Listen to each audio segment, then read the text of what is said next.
Olá pessoal, estamos aqui para gravar mais um vídeo. No vídeo de hoje faremos um react ao Scania. O tema do vídeo será sobre a questão que envolve o reino de Deus. O que seria o reino de Deus em Jesus? Quando Jesus fala, olha, o reino de Deus está próximo, é chegado o reino de Deus. As expressões de Jesus, elas se referem ao quê? O que Jesus quis dizer com o reino de Deus? O Scania ele já tem uma resposta para isso, né? Segundo o Scania, o reino de Deus em Jesus nada mais seria do que o próprio Império Romano. E por que esta posição do Scania? Muito simples. Todo mundo sabe que o Scania ele defende a hipótese do Jesus romano, certo? Ou seja, para quem não sabe, o que seria a hipótese do Jesus romano? É a ideia de que o cristianismo, Jesus, foram criações do Império Romano, mais precisamente da dinastia Flaviana, tá certo? Os imperadores ali Vespasiano, Tito e assim por diante. Sendo então o cristianismo uma invenção romana e os evangelhos sendo propagandas do Império Romano, é natural que o Scania, defendendo essas coisas, também defenda que o reino de Deus em Jesus seja uma referência ao Império Romano. A grande questão é, será que isso faz sentido do ponto de vista histórico, do ponto de vista teológico? Eu acredito que não, tá certo? Então, darei aqui as razões, os motivos, né? Porque eu não acredito que a hipótese do Scania seja a mais provável. Muito pelo contrário. De todas, ao meu ver, é a mais improvável. Tá bom? A gente vai começar tentando contextualizar o que seria o reino de Deus em Jesus.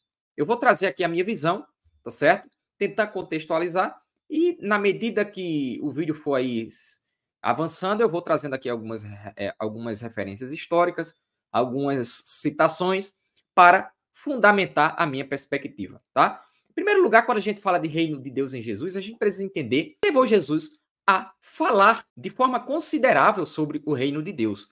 Se a gente for ver os evangelhos, a gente vê que Jesus falou do reino de Deus em praticamente todos os evangelhos. Em todos os evangelhos tem lá Jesus, algumas falas de Jesus sobre o reino de Deus. Embora que em Mateus fale-se muito mais sobre o reino dos céus, mas no final das contas trata-se da mesma coisa ali. Parece que no discurso de Jesus, na mensagem de Jesus, a temática do reino de Deus era uma temática praticamente central. A grande questão é, Jesus tirou isso da onde? O que é que influenciou Jesus a pensar no reino de Deus?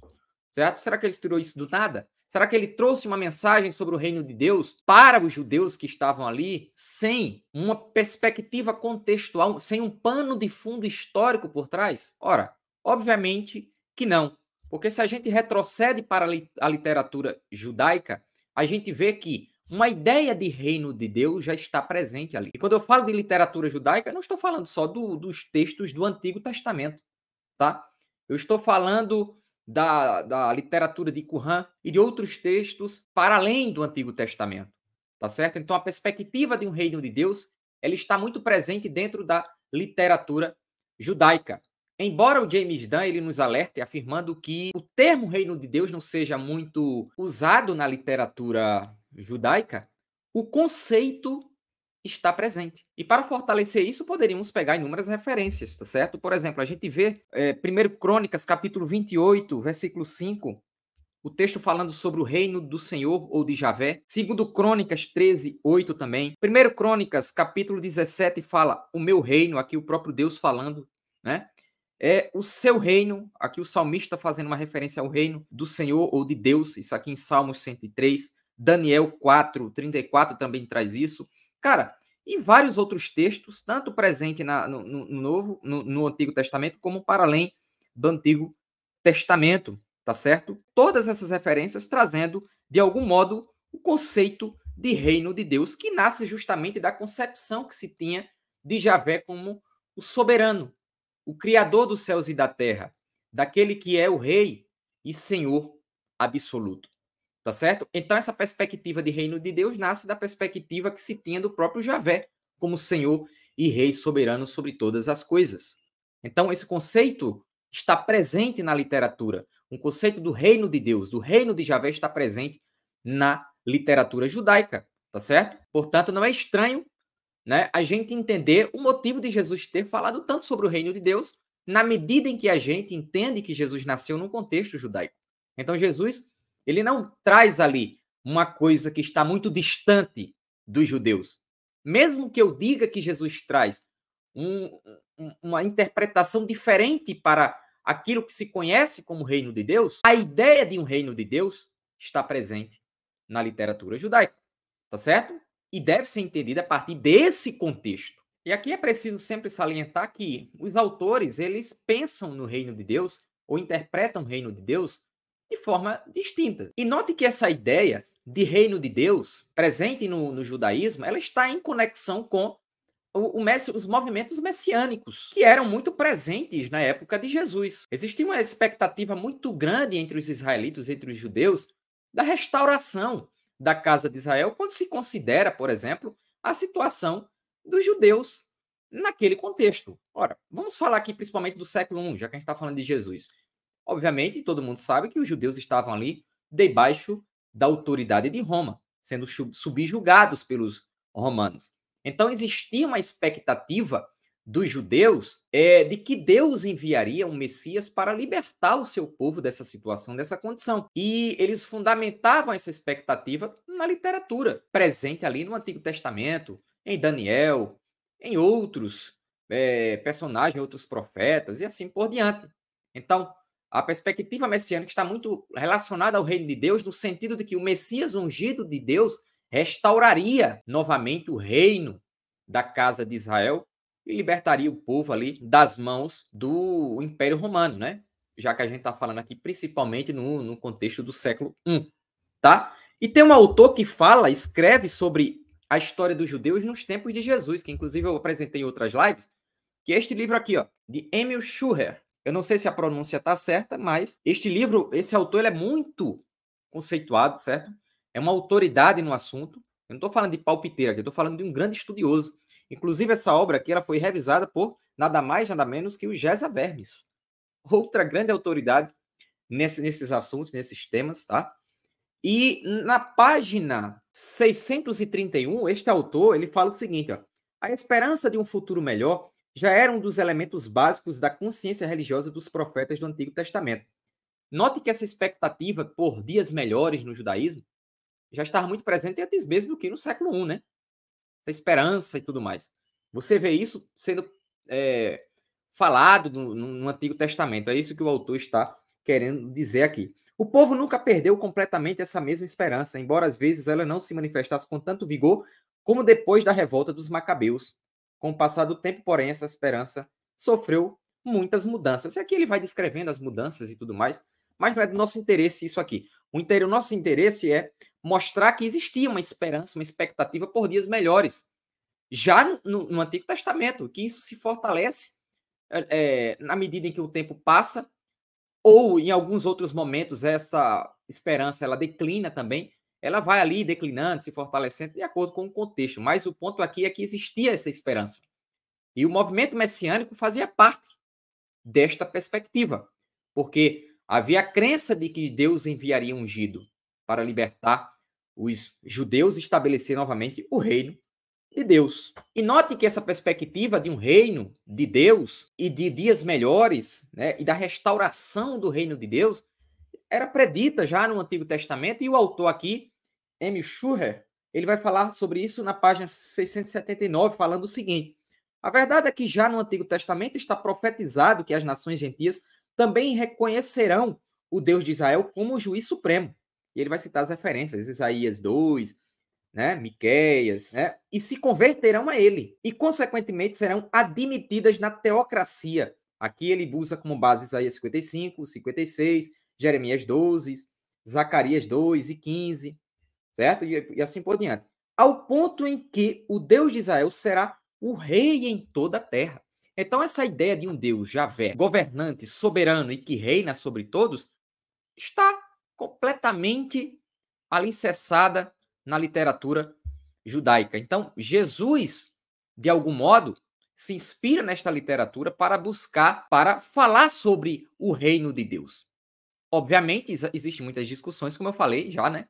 Sobre o que seria esse reino de Deus. Vamos ver agora o que significa esse reino de Deus. Como é que a gente pode saber? Eu entendo que as pessoas aqui podem ter as suas opiniões. Eu não estou aqui querendo dizer que o Scania, ele tem que pensar, deixa eu guardar o livro aqui, tem que pensar como eu, e se ele não pensar como a maioria, ele está né? Ele é um desonesto. Não é isso que eu estou querendo. Eu não quero atacar a pessoa do Scania, tá?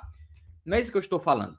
Agora, por outro lado, ele também tem que parar com essa historinha de dizer que, olha, vocês querem espiritualizar o debate. Quando vocês dizem que o reino é espiritual, isso significa que vocês querem espiritualizar o debate.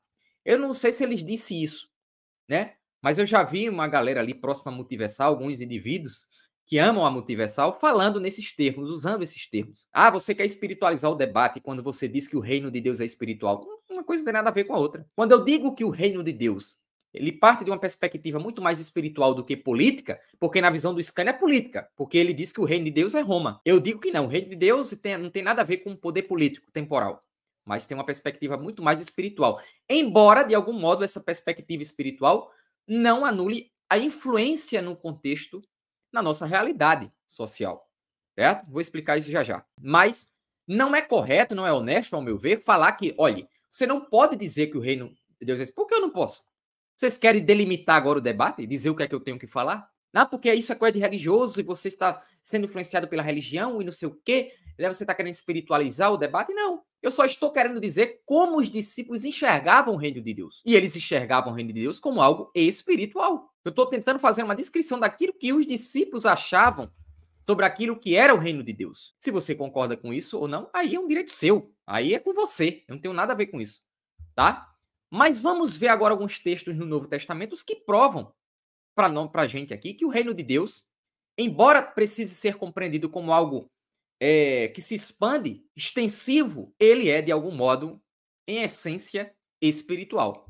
Tá? E aqui eu vou mostrar as referências para vocês. Por exemplo, o primeiro texto que eu trago para discussão, tá, é Lucas 17, capítulo 20 e 21. Veja o que o texto diz sobre o que seria o reino de Deus. Certa vez, tendo sido interrogado pelos fariseus sobre quando viria o reino de Deus, Jesus respondeu: o reino de Deus não vem de modo visível. Ué, mas se o reino de Deus ele é um reino político, como Scania alega, por que o texto está dizendo aqui que o reino de Deus não vem de modo visível? Porque qual é a tese do Scania e da Multiversal? É que o reino de Deus seria, de algum modo, ali, o Império Romano, que como poder visível se manifesta. Ou você vai me dizer que o Império Romano é invisível? Foi algo invisível, né? Algo espiritual? É óbvio que não. Então, o texto está dizendo aqui que o reino de Deus não vem de modo visível, certo? Aí o versículo 21. Nem se dirá, aqui está ele ou está lá. Porque o reino de Deus está no meio de vós ou dentro de vocês. A gente precisa entender também algumas questões aqui, porque tem textos da Bíblia que falam, o reino de Deus, em alguns momentos Jesus diz que o reino de Deus está próximo. Outra hora ele diz que o reino de Deus já chegou. E assim, como é que é isso aqui? A gente precisa entender o seguinte, que o reino de Deus, ele precisa ser entendido na perspectiva de que ele se expande, de que ele começa de algum modo com Jesus, com o anúncio de Jesus, e ele vai se expandindo para outras pessoas. Jesus começa, traz para os primeiros discípulos, os discípulos levam para outras pessoas. Ou seja, é basicamente o seguinte: Jesus traz essa mensagem do reino, transmite ela para os discípulos essa mensagem já chegou, mas para outras pessoas ela está próxima. E na medida em que os discípulos anunciam essa mensagem para outras pessoas, essa mensagem também chegou para essas outras pessoas. E assim por diante. Então, o reino de Deus precisa ser entendido no sentido do que ele se expande, de que ele não é algo fixo, parado ali. Não, ele se expande. E tem o seu desfecho final com a redenção. É que os cristãos aguardam, né? A perspectiva do retorno de Jesus Cristo. Tá? Então, seria basicamente isso aí. A gente precisa entender o reino de Deus nessa perspectiva. Tá? Outro texto importante, Lucas 18, diz o seguinte, esse texto. Vendo entristecido, Jesus disse, como é difícil aos ricos entrar no reino de Deus. Esse texto aqui é muito interessante e ele afasta qualquer possibilidade de entendermos o reino de Deus como Roma. Por quê? O texto está dizendo aqui como é difícil aos ricos entrar no reino de Deus. Ora, será que isso se aplica a Roma mesmo? Se existia uma coisa fácil no Império Romano, era justamente os ricos ter voz e vez, enquanto os pobres, coitados, eles não tinham voz, né? Eles não tinham protagonismo que os poderosos tinham. Então, é exatamente o contrário no Império Romano, certo? Enquanto no Império Romano os ricos têm voz e vez e têm acesso às benesses desse império, mais do que os pobres, o texto de Jesus fala que no reino de Deus é muito difícil os ricos entrar nele. Aí você quer me dizer que os ricos não entravam no Império Romano. É isso que você quer me dizer, né? É muito estranho isso aqui. Então, esse texto afasta por completo a possibilidade de que o Império Romano seja o reino de Deus, ou de que o reino de Deus seja o Império Romano. Outro texto muito importante que a gente vê também é Romanos 14, não é? Pois o reino de Deus não é comida nem bebida, mas a justiça, paz e alegria no Espírito. Cara, é exatamente isso que eu vejo na mensagem de Jesus. O que seria o reino de Deus? O reino de Deus fala da influência da mensagem de Jesus e como ela impacta no coração daquelas pessoas que recepcionavam aquela mensagem. O reino de Deus tem muito mais a ver com esse tipo de questão, com a influência da mensagem de Jesus no coração daquelas pessoas, o impacto dessa mensagem, o impacto espiritual no coração dessas pessoas e como essas pessoas transmitiam essa mensagem para outras pessoas. Ou seja, na medida que aquelas pessoas tinham acesso àquela mensagem, o reino de Deus tinha chegado para elas. E agora elas iriam levar essa mensagem para outras, para que este reino de Deus se aproximasse de outras pessoas também. Então, não tem nada a ver aí com questões políticas. Você está entendendo? Não tem nada a ver. Aí eles pegam aqueles textos lá, mas você não lembra que Jesus disse que não veio trazer paz, mas a espada, não sei o quê. Cara, ali Jesus está fazendo uma descrição do que iria ocorrer, onde as pessoas iriam abraçar o evangelho e as consequências disso, do que iria ocorrer com elas a partir do momento que elas fizessem isso, né? Ou seja, eu aceito o evangelho, o que é que vai acontecer comigo? Seria perseguido, né? Morto, massacrado, certo? Seria rejeitado pelo próprio pai, pela própria mãe, pela própria família, como muitas vezes na história isso ocorreu. Então Jesus está simplesmente predizendo o que iria ocorrer. Então, a mensagem de Jesus, de algum modo, trouxe isso, trouxe divisões. Você está entendendo? Ele está apenas descrevendo o que iria acontecer. Não é que a espada nesse texto, faça referência a um poder político. Por quê? Porque não faz sentido. Porque os textos que eu li aqui para você demonstram justamente o contrário. Que o reino de Deus não tem nada a ver com isso, com questões temporais e mais, ele sequer é visível. Então, é preciso que a gente entenda isso aí. Temos Filipenses também, tá? Filipenses diz, olha, a nossa cidadania, porém, está nos céus, de onde esperamos ansiosamente o Senhor Jesus Cristo. Uma outra questão que eles usam muito é Lucas 21 e 31, para dizer que o reino de Deus aí seria o Império Romano. Por quê? No contexto do versículo 31, que diz o seguinte, assim também, quando virem estas coisas acontecendo, saibam que o reino de Deus está próximo. Que coisas acontecendo? Se você for ler o contexto, tá certo, do versículo, você vai ver que aqui está falando, tá certo, da queda, né, de Jerusalém, tá certo, da fuga dos judeus, muito provavelmente falando aqui da invasão dos romanos ali em Jerusalém no contexto da guerra dos judeus. E que isso aqui é a maior evidência de que o versículo 31 estaria falando justamente do Império Romano, de que o reino de Deus aí que se aproxima seria o Império Romano, né? Que chegou ali entre os judeus, detonou os judeus, botou todo mundo para correr. E eles dizem, olha, assim também quando virem estas coisas, saiba que o reino de Deus está próximo. Então, olha, o reino de Deus só pode ser Roma, que chegou ali na Judéia e fez o que fez. Cara, isso é uma confusão completa, porque o texto está falando que este seria os sinais de que o reino estava próximo. Ou seja, eles fazem uma confusão completa aqui. O texto está falando que todos esses eventos seriam um sinal de que o reino de Deus está próximo. Scania e a Multiversal dizem o contrário, que o sinal e o reino de Deus se equivalem. Só que não é isso que o texto fala. Você está entendendo? Ou seja, tudo que aconteceu ali com Jerusalém seria o sinal de que o reino de Deus estava próximo, certo? Ou seja, a invasão romana, tudo aquilo que aconteceu com os judeus promovidos pelo Império Romano, seria um sinal de que o reino de Deus, que não é visível, conforme o próprio texto de Lucas, estaria por vir. Então, percebe a diferença? É preciso a gente distinguir os sinais do reino de Deus. Os sinais apontavam para a proximidade do reino de Deus. Quais sinais?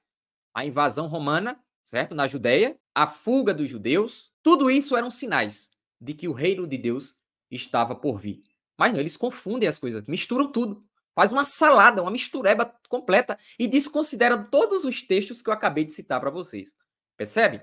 Então, a gente encerra aqui o vídeo, vou tirar da tela, tá certo? A gente pode encerrar afirmando o seguinte, não existe base histórica, teológica nenhuma para supor que o reino de Deus seja uma referência ao Império Romano por todas as razões expostas aqui, razões contextuais, razões teológicas e assim por diante. Então, essa seria uma resposta que eu dou para o Scania e uma resposta respeitosa, tá certo? Porém, verdadeira.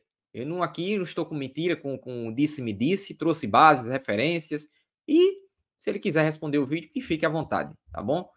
Por esse vídeo é só e até uma outra oportunidade. Obrigado a todos.